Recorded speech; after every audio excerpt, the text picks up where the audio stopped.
Hey everyone, I'm by Ventura Park on Stark Street near 117. Pretty vacant spot, but as I was about to pass by, I noticed this. Steve the Amateur Historian.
There's this big piece of old stone. It's slick on the ends. I use, kind of chiseled in a way. It's really cool. Baseline mile marker. It says sometime after 1854, so like the earliest days of Portland. Stone oblique, I think is the word. I'm sorry. Sorry, I had to kind of restart. I was stumbling on my words. But yeah, sometime after 1854, stone oblique markers were set along Baseline Road. They were engraved P for Portland, so I need to see if there's a P on here still. And numbered for each mile from the old Multnomah County Courthouse to the Sandy River, which the Sandy River is way, way off that way. Mileposts 1, 3, 8, 10, 11, 12, and 15 have been lost. Mileposts 2, 4, 5, 6, 7, 9, 13, and 14 can still be seen along Stark Street, originally called Baseline Road. So Stark Street here was originally called Baseline Road. That's pretty cool. Need to try to... So I can see there's an oh yeah, see, here's the P wrapped around. That's so cool. Oh, and a 7. So this is marker 7. So it says marker 6 is still visible. So if I went about a mile that way, I'd see another one of these. But that is so cool that these are still here. And that somehow in a city that likes to pretty much destroy just about everything it's got historically, that things like this still exist in the city of Portland. I literally just stumbled onto this.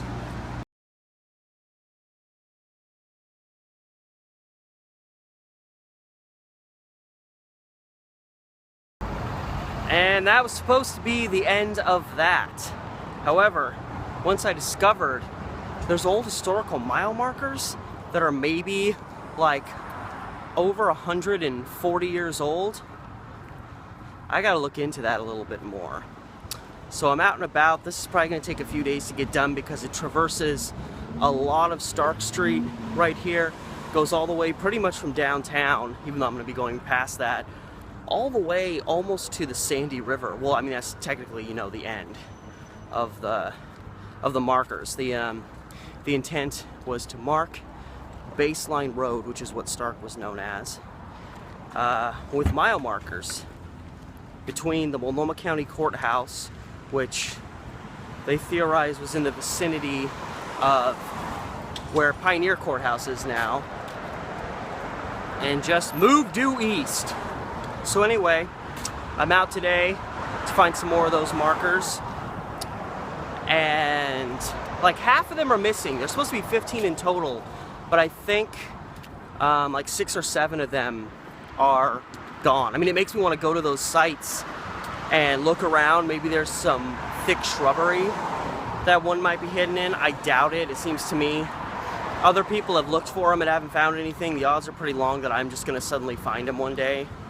But that's what search and adventure is all about. And now our adventure officially begins. God, I can see my breath. And I'm in shorts, for the record. And I'm not really that cold, which is so weird. I forgot. Look at, I'm by Mount Calvary. It's like this huge freaking cemetery area. Like everywhere you look, see it just kind of is all around me. I'm in an area that I'm very seldom in. I am in the West Hills, which might explain why it's considerably colder than other areas. Because I'm on a mission to find all of these markers, these baseline mile markers that date back to activities established back in the 1850s when the city of Portland was first coming to be. But in order to understand the purpose of these markers that are strewn along Sandy Boulevard, you have to understand why they're there. And it's actually good because I actually always wanted to come to this place, always wanted to do a video at this place, and by freak chance stumbling onto Ventura Park the other day and seeing that thing and being like, oh, what's this? I've actually found a more extensive reason to come and find this spot. There are no sidewalks and this is becoming a hill. So this is not a great place to have to walk, but I'm at the beginning of Skyline Boulevard, slowly making my way up the hill a little bit, and I'm on a search to find the Willamette Stone. This is very treacherous. I've got road here and just hill right here, and I've got this little bit to walk through. Wow, look at this. I'm just up Skyline Boulevard on my way to the Willamette Stone. And there's just this up here all by itself. I wonder if these are specifically like children. Because you've got these balloons here that these are all like Disney characters. And there's a woman holding a baby on this marker. I'm wondering if this is a child cemetery. I just know that there's lots of private property stay out signs around here, so I'm hoping that I can go, because it's really, I understand you want to preserve historical landmarks, but it's kind of ridiculous that a lot of them you can't go see. You have to like call someone, who then has to call someone, who then has to write someone a letter, who then has to contact someone in Berlin, who then has to send a signal to outer space and back to Antarctica and then back to you to say, okay, yeah, we'll let you check it out. What I'm getting at is I'm hoping that this is not a wasted trip. And I remember seeing in maps that there's like a pull-off spot where you can park, and it looks like there's a trail that you can go down. And then there's these huge towers. You see a lot of these when you're down in the valley. Yeah, this looks like it's it. There's a parking area here, and I can see there's like a plaque here, like this is a place of historic significance.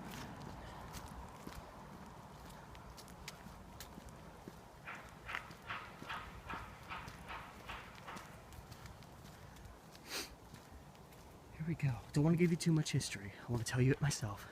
Okay, so this is an actual state park, so there answers that question. I am allowed to come in here. I was like, man, don't you try to keep me from seeing my stone.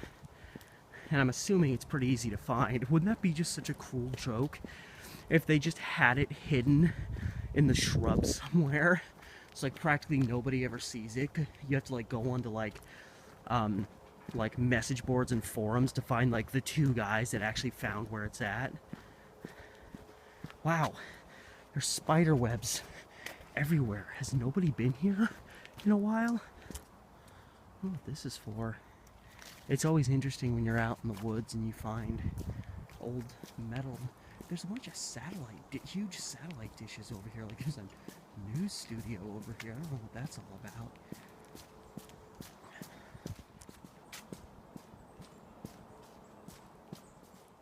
And I went down, down, down to a burning ring of fire.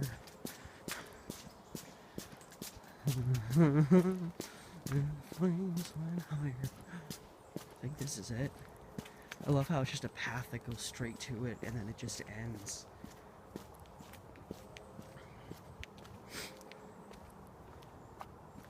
Wow. This is so cool. And it's just out here in the middle of the wilderness. I mean, you know, more or less the wilderness besides the satellites that are off that way. But yeah, if you're willing to make the uphill trek going back, and there's benches on 3 sides. I wonder if these are prominent people. C. Albert White is on this one. William Ives. Now I recognize that name. This guy was the primary guy, and maybe these other people worked with him. John B. Preston.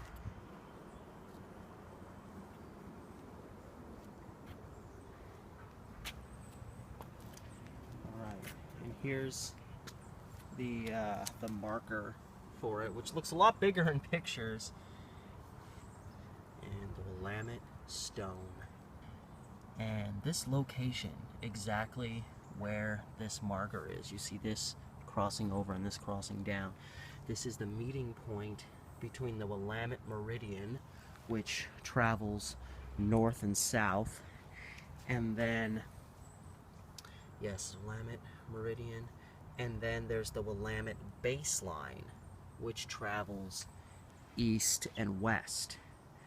And we are essentially in line with Stark Street right now, which is why it became known as Baseline Road. But what does this all mean? If we read, here's the Willamette Stone, you see this is actually north, which is interesting. I would think north would be this way. I'm totally lost here in the forest. But no, so I'm looking directly north right now. And according to the plaque here, beginning here, the Willamette Meridian was established running north to Puget Sound and south to California border. And the baseline was established running east to the Idaho border and west to the Pacific Ocean.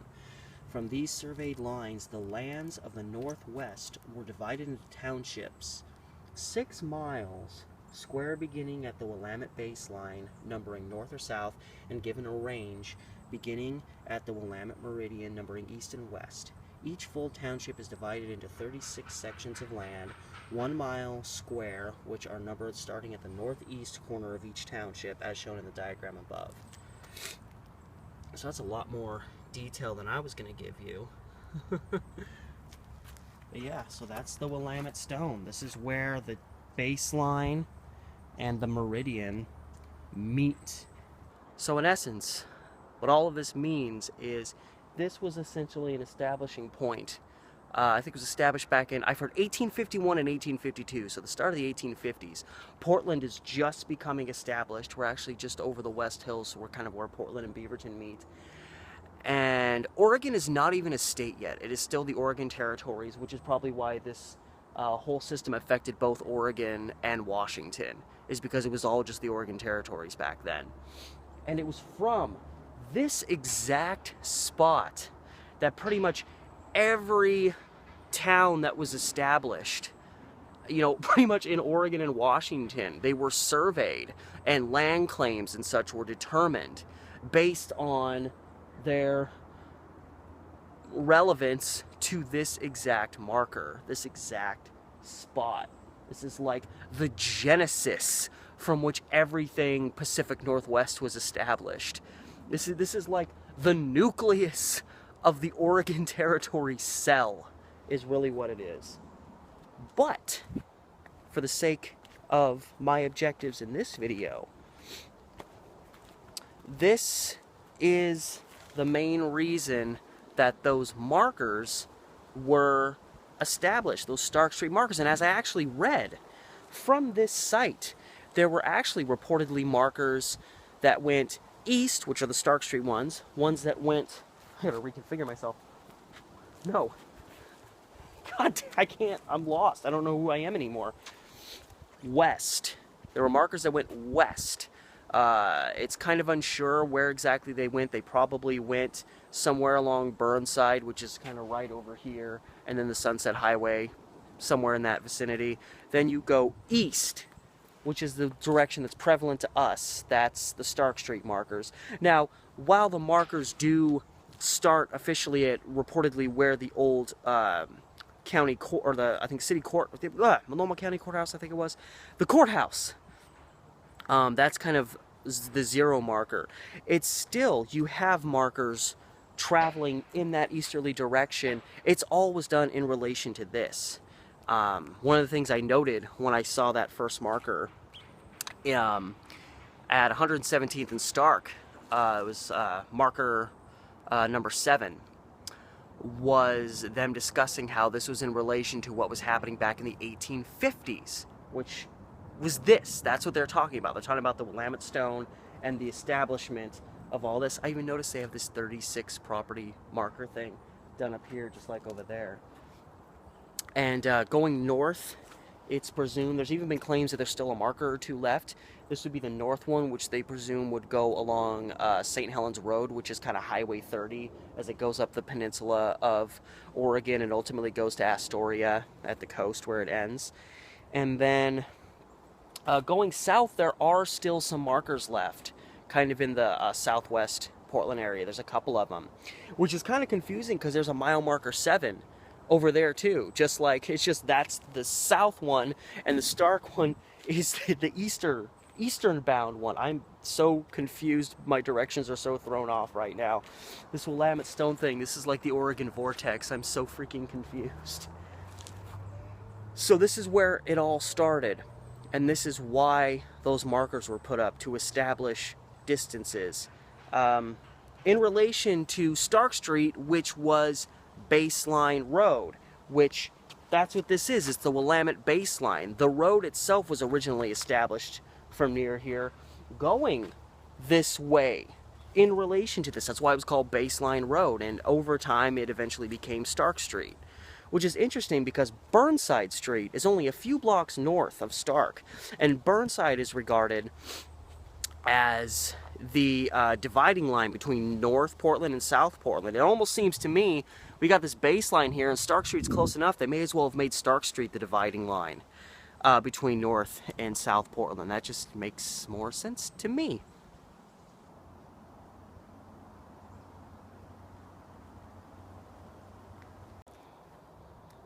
And looking back at my information, I haven't been able to see yet on site what C. Albert White's contribution was.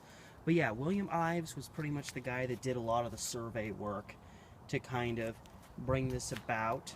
And John Preston was the general surveyor, as I've seen. So he was the guy that pretty much made the decision to have this exact spot be this, you know, meeting point between 2 prominent lines, wherein everything Pacific Northwest would more or less come to be.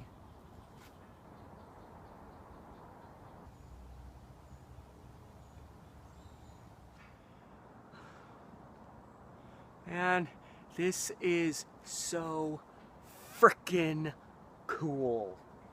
The Willamette Stone, the origin of everything property, land related in the Pacific Northwest. Absolutely amazing.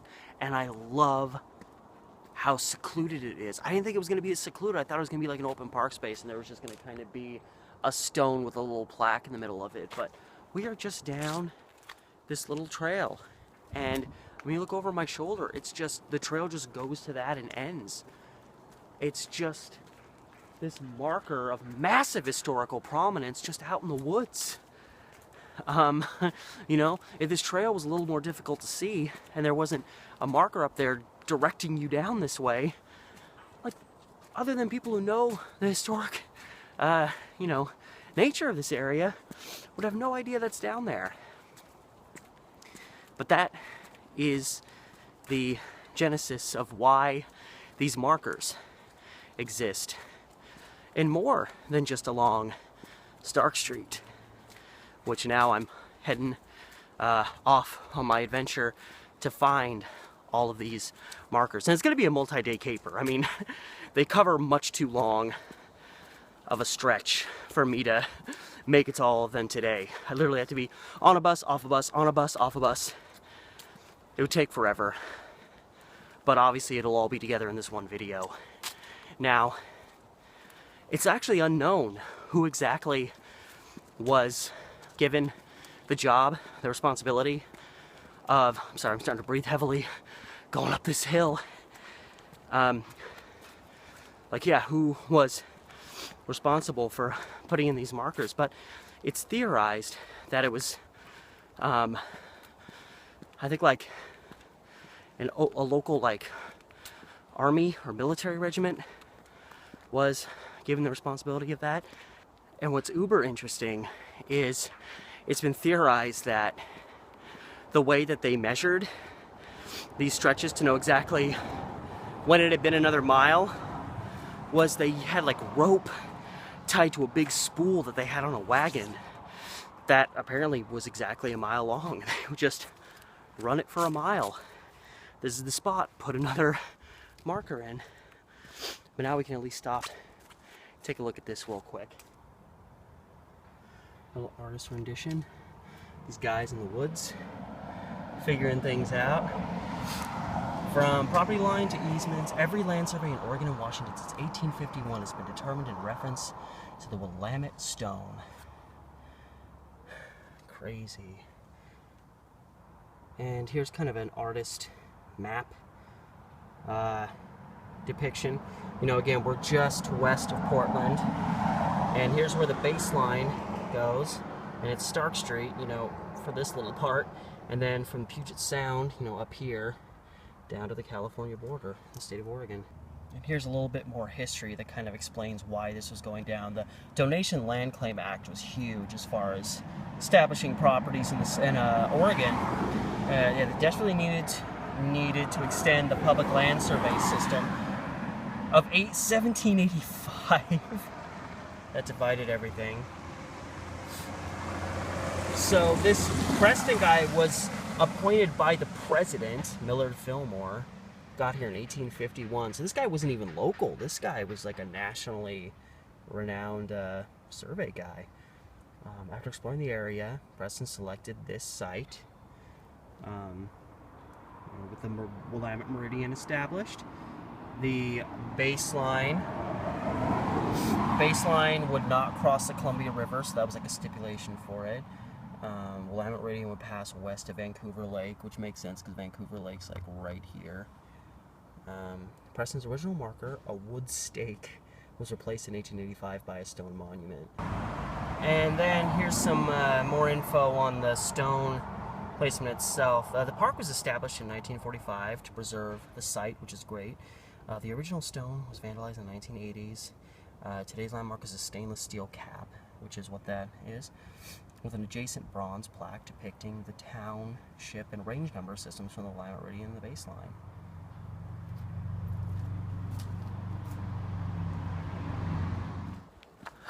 Okay, everyone, so now the real adventure begins. I gotta find me a bus. I'm so far away from where I'm used to being. I'm not used to being this far west. But the objective now is to get to the east side of the river and to find all of these remaining stone markers. I've already found one. The one at 117th and Stark, the one that got this whole crazy video going.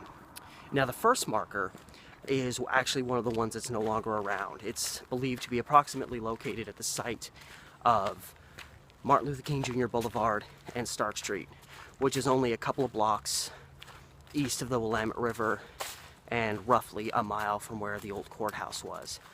So there's no marker left there, so the first place I'm going to is actually going to be where marker number 2 is, which is about 21 more blocks further inland.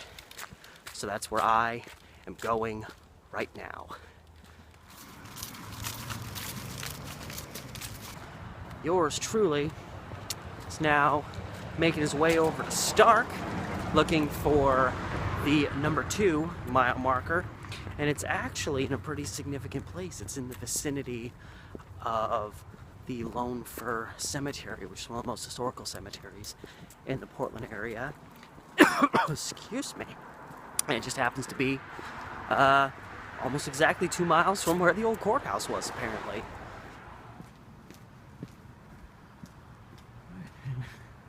right over this barrier here. The cemetery's right up there. And we're walking along Stark. And I'm just gonna try to see through all of this nonsense. This is very overgrown. It might actually be kind of hard to find the marker. I was hoping it would be right here. This is all trimmed back. Then again, the cemetery goes on for a very long time. But yeah, right up there is the lone fir. Where are you, marker? Man, where are you at?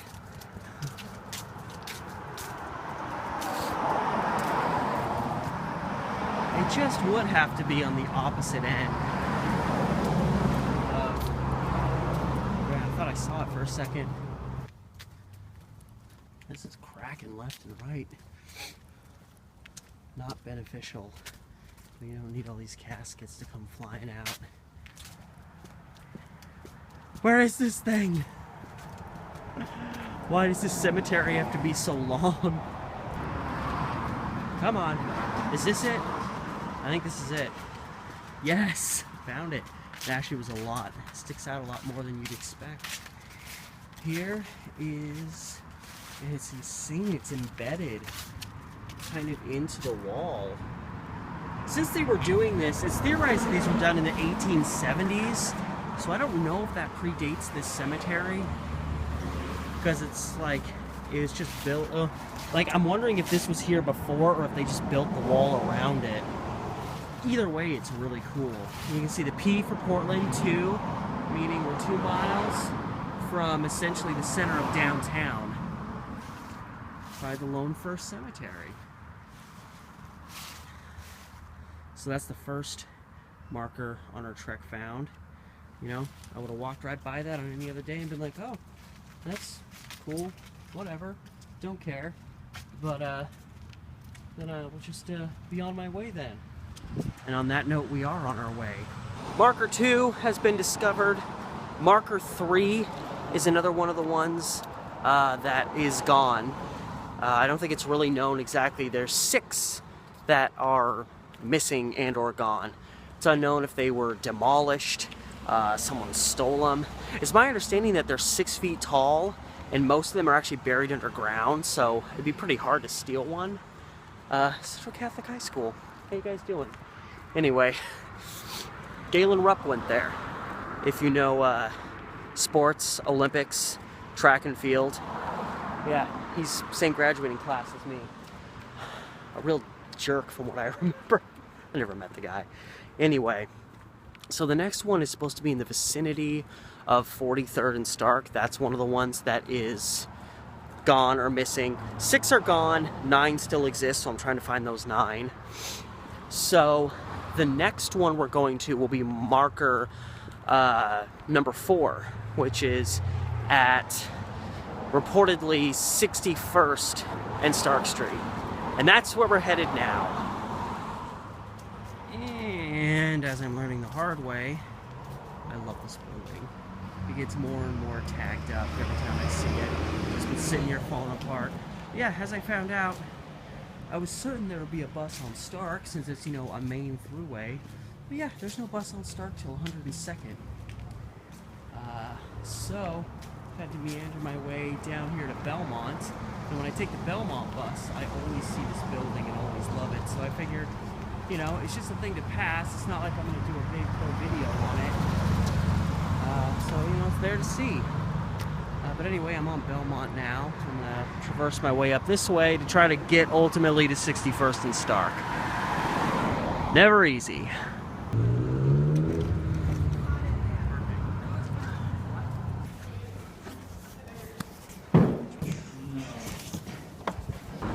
Well, that's going to date this video.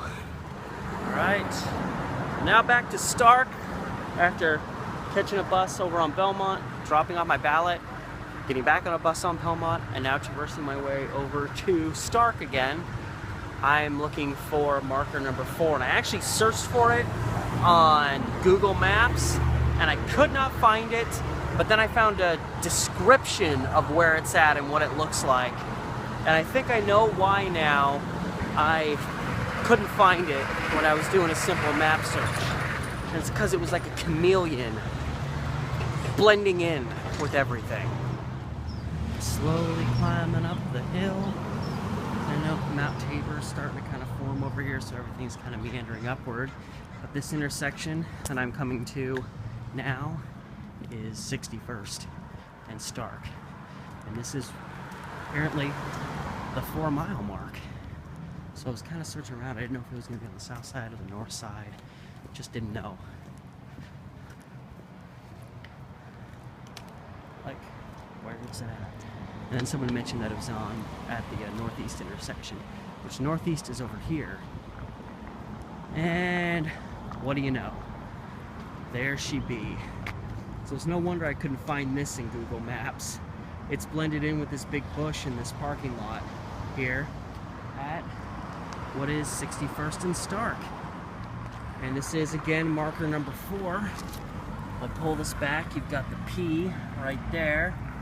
And then down there, you've got the 4.